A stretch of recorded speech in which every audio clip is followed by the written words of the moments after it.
Tere! Täna näitan ma, kuidas lisada helifaili raamatule. Nii, minul on siin lehekülg valmis ja siia alla nurka soovin ma panna ühte väikest helifaili, ühte kuulamisfaili. Järjekordselt saan ma selle panna widgeti vidinate alt. Nüüd ma pean siit valima meedia. Klõpsan meedia peale. Nii, ja nüüd kuna mul on siin selline väike nurgakene valmis juba tehtud, siis ma lohistan ta siia ja teen ta ja lükkan ta täpselt nii suureks, nagu mulle arvan, et mul selle helifaili jaoks teda vaja on. Nagu te näete, mul tekivad siia abistavad nooled, et ta ikka siin joonduks selle ülejäänud materjaliga selle lehe peal. Ta oleks siin ilusti siia sisse sobiks, kuna helifail on selline hästi kitsas siin ja ma panen ainult ühe helifaili siia, siis mul rohkem nagu ruumi polegi vaja. Nii, pesa on mul nüüd valmis tehtud. Nüüd järgmiseks lähen ma meediat otsima.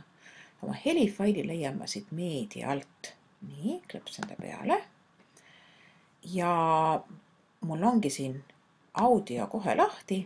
Siit on muidu võimalik valida ka näete sisse tuua meediat ka fotosid, filme, mida me vaatame hiljem, aga mina valin nüüd audio ja selle audio saame tuua siis kas GarageBandist või iTunesist.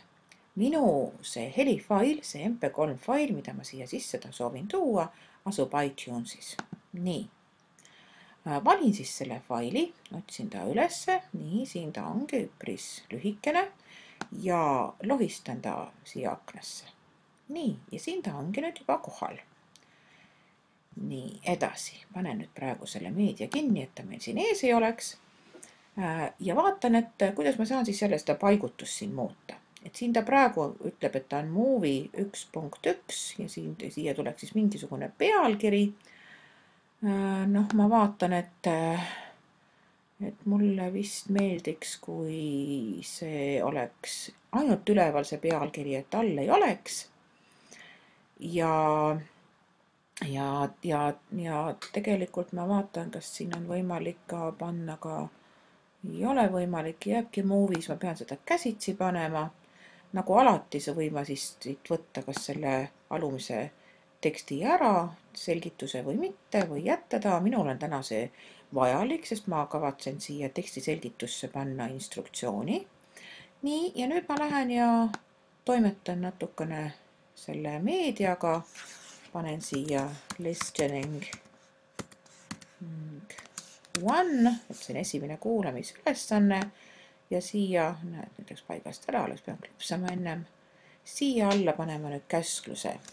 Now listen to the text and do the exercise. Niisugune ülesanne on mul.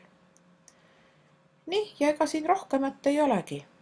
Nii ongi juba nüüd see valmis ja kui ma nüüd siia peale klõpsan, siis on kohe näha, kas see helifail töötab või mitte. Bingo! No näete, töötab küll. Väga ilus helifail on selle koha peal.